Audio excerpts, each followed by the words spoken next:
इस वीडियो में हम कक्षा 10 का प्रश्नावली 4.3 का प्रश्न नंबर 8 को हल करेंगे। तो चलिए स्टार्ट करते हैं इस वीडियो को। तो देखिए डियर स्टूडेंट्स, प्रश्न नंबर 8 में हमसे क्या कहा गया है। एक रेलगाड़ी एक समान चाल से 360 किलोमीटर की दूरी तय करती है। यदि यह चाल 5 किलोमीटर प्रति घंटा अधिक होती तो वह उसी यात्रा में 1 घंटा कम समय लेती। रेलगाड़ी की चाल ज्ञात कीजिए। तो देखिए इसका सॉल्यूशन हम कैसे करेंगे। इसमें हमसे कहा गया है रेलगाड़ी की चाल ज्ञात करने के लिए। तो हमें ये नहीं पता है रेलगाड़ी की चाल, तो इसी को हम सबसे पहले मान लेंगे। तो यहाँ लिखेंगे हम अपने सॉल्यूशन में कि माना रेलगाड़ी की चाल। तो देखिए हम रेलगाड़ी की चाल को क्या मान लेंगे, ये हम x किलोमीटर प्रति घंटा मान लेंगे। ठीक है, यानी कि जो रेलगाड़ी की चाल है वो x किलोमीटर प्रति घंटा है। अब देखिए जो रेलगाड़ी है वो कितनी दूरी तय करती है, ये हम यहाँ पर लिख लेते हैं। तो जो हमें दूरी दिया गया है ये 360 किलोमीटर दिया गया है। अब देखिए जो रेलगाड़ी है वो 360 किलोमीटर की दूरी x किलोमीटर प्रति घंटे की चाल से कितनी देर में तय करती है, यानी कि टाइम हमें नहीं दिया गया है। तो देखिए अब हम यहाँ पर टाइम यानी कि समय को भी मान लेंगे। तो ये हम मान लेते हैं y घंटे, यानी कि रेलगाड़ी ने y घंटे में 360 किलोमीटर की दूरी x किलोमीटर प्रति घंटे की चाल से तय किया। अब देखिए इसका सॉल्यूशन करने के लिए जैसा कि हमें पता है कि हमारा समय का एक सूत्र होता है, वो क्या होता है, समय बराबर में दूरी बटे चाल। तो इसी सूत्र का अब हम इस्तेमाल करेंगे। देखिए समय हमारा कितना है y, तो इसकी जगह पे y लिखेंगे, बराबर में दूरी हमें कितना दिया है, ये 360 किलोमीटर बटे में चाल, और चाल क्या है हमारा x किलोमीटर प्रति घंटा। तो देखिए ये हमारा जो है इसको हम कह देंगे समीकरण नंबर 1। अब देखिए आगे हमें क्या कहा गया है कि जो रेलगाड़ी है उसकी चाल अगर 5 किलोमीटर प्रति घंटा अधिक होती तो वह उसी यात्रा में 1 घंटा कम समय लेती। यानी कि हमें ये कहा गया है कि रेलगाड़ी की चाल अभी कितनी है, x किलोमीटर प्रति घंटा। तो इसकी चाल को अगर 5 किलोमीटर प्रति घंटा बढ़ा दिया जाए तो वह 1 घंटा कम समय लेती इसी दूरी को तय करने में। तो देखिए यहाँ पर हमारा दूरी तो यही रहेगा, यानी कि 360 बटे में चाल हमारा क्या हो रहा है, 5 किलोमीटर प्रति घंटा बढ़ रहा है। तो इसीलिए इस चाल में यानी x में हम 5 जोड़ देंगे, क्योंकि हमें कहा गया है चाल जो है वो 5 किलोमीटर प्रति घंटा अधिक होती। अधिक की बात कहा गया है, इसलिए हमने चाल में 5 जोड़ दिया। तो देखिए अगर 5 किलोमीटर प्रति घंटा अधिक होती चाल तो समय जो है यानी कि y, ये 1 घंटा कम समय लेती रेलगाड़ी। तो 1 घंटा कम समय की बात कर रहा है, इसीलिए हम समय में से 1 माइनस कर देंगे, क्योंकि हमें कहा गया है कि समय 1 घंटा कम लेती रेलगाड़ी। तो कम कहा गया है इसीलिए हमने 1 माइनस कर दिया। तो ये जो है ये हमारा यहाँ पर समीकरण नंबर 2 हो गया। अब देखिए हम क्या करेंगे कि जो हमारा ये समीकरण नंबर 2 है इसमें से समीकरण 1 को घटा देंगे। तो यहाँ पर हम लिख लेते हैं कि समीकरण नंबर 2 में से 1 घटाने पर, तो देखिए समीकरण 2 में से अगर हम 1 को घटाते हैं तो हमें क्या मिलेगा, समीकरण 2 हमारा ये है। तो सबसे पहले हमें y माइनस 1 में से इस y को घटाना है, तो कितना बचेगा, देखिए y माइनस 1 में से y को घटाएंगे तो माइनस 1 बचेगा सिर्फ। इसको इस तरह से आप समझ सकते हैं, हमें y माइनस 1 में से y को घटाना है। तो देखिए प्लस का y माइनस का y कट गया, ये माइनस 1 ही तो बच रहा है, तो इसीलिए माइनस 1 हमने लिखा, बराबर में अब इसमें से हमें इसको घटाना है, यानी कि 360 बटे में x प्लस 5 में से हमें क्या घटाना है, 360 बटे में x। तो देखिए इसको हम किस तरह से सॉल्व करेंगे, यानी कि कैसे घटाएंगे। इसमें हमें सबसे पहले इन दोनों नीचे वालों का एलसीएम लेना होगा। ये तो एज इट इज आ जाएगा -1 बराबर में। अब देखिए इन दोनों का सबसे पहले हम एलसीएम लेते हैं, तो एलसीएम क्या आएगा, ये हमारा x प्लस 5 गुणा में x ही आएगा। अब हम क्या करते हैं कि इस नीचे वाले से इस एलसीएम को भाग करते हैं। तो देखिए x प्लस 5 से इसको हम भाग करेंगे तो x प्लस 5 से x प्लस 5 कट जाएगा, x बचेगा सिर्फ। अब x से 360 को जब गुणा करेंगे तो 360 x आ जाएगा। फिर ये माइनस है तो माइनस लगाया। अब ऐसे ही इसमें भी इस x से x प्लस 5 गुणा में x, इसमें भाग करेंगे तो x से ये x कट जाएगा, x प्लस 5 बचेगा। अब x प्लस 5 का इस 360 से हमें गुणा करना है।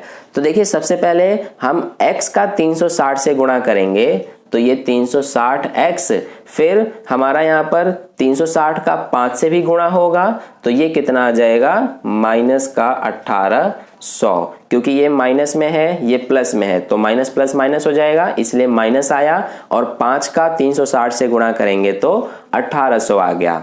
अब देखिए ये प्लस का 360x, ये माइनस का 360x, ये दोनों तो कट जाएंगे तो -1 बराबर में इधर क्या बच रहा है, -1800 बटे में x प्लस 5 गुणा में x। अब देखिए ये माइनस से ये माइनस हमारा कट जाएगा तो यहाँ पर सिर्फ एक बचा। अब इस x प्लस 5 गुणा में x को बराबर के इधर भेजेंगे तो इधर बटे में है यानी भाग में, इधर जाके गुणा में हो जाएगा।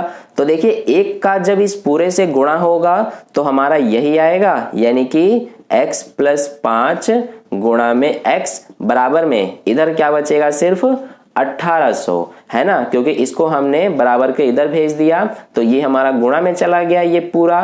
तो जब एक का इस पूरे से गुणा किया तो हमारा यही आ गया और बराबर के इधर 1800 बचा। अब देखिए x का सबसे पहले x से गुणा होगा तो ये x स्क्वायर आएगा, प्लस में 5 का x से गुणा होगा तो 5x। अब इस 1800 को बराबर के इधर लेके आएंगे तो माइनस का 1800 हो जाएगा, बराबर में क्या बचेगा, 0। तो देखिए अब ये हमारा एक द्विघात समीकरण बन गया। अब हमें इस द्विघात समीकरण को हल कर लेना है, यानी इसके अब हमें दोनों मूल ज्ञात कर लेने हैं। तो देखिए इसको हम गुणनखंड विधि से करेंगे। तो देखिए सबसे पहले हम क्या देखते हैं कि x स्क्वायर का गुणांक क्या है, 1, और ये जो अचर पद है इन दोनों का हम गुणा कर देते हैं।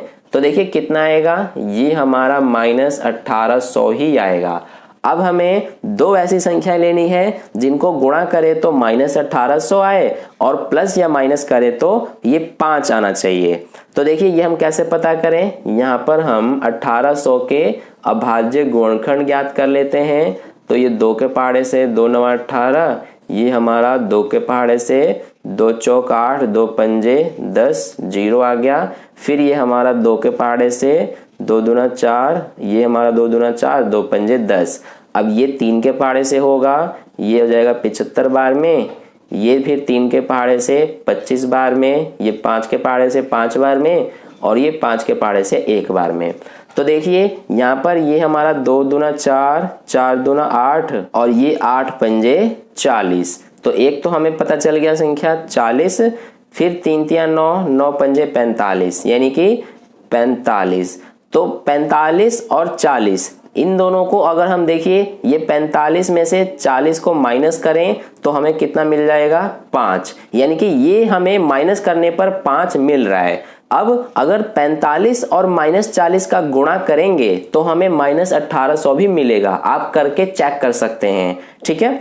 तो हमें दोनों संख्याएं पता चल गई, एक तो 45 प्लस का और दूसरा 40 माइनस का। तो अब हम इसकी जगह पर इन दोनों संख्याओं को लिखेंगे तो ये तो एज इट इज आ जाएगा। अब हम क्या करेंगे, इसकी जगह पर सबसे पहले 45x, फिर ये वाला -40x, फिर इसको तो एज इट इज लिख लेंगे बराबर में 0। अब देखिए सबसे पहले इन दोनों पदों में कॉमन लेंगे तो इसमें से हमारा x कॉमन आ जाएगा। तो इस x स्क्वायर में से x कॉमन आ गया तो x बचेगा, और इसमें से x कॉमन आ गया तो 45 बचेगा। अब इन दोनों में क्या कॉमन आ सकता है, तो इसमें से हमारा माइनस का 40 कॉमन आ सकता है। तो इसमें से -40 कॉमन आ गया तो x बचेगा, और इसमें से -40 कॉमन आ गया तो प्लस का 45 बचेगा बराबर में 0। क्योंकि देखिए माइनस प्लस माइनस हो गया और 40 और 45 का गुणा करेंगे तो 1800 आ जाएगा। तो ये हो गया। अब देखिए ब्रैकेट में दोनों कॉमन है तो इसको हम एक बार लिख लेते हैं, और जो ब्रैकेट के बाहर है इसको हम एक बार लिख लेते हैं बराबर में 0। तो यहाँ से अब क्या करेंगे हम, ये तो दोनों गुणनखंड आ गए।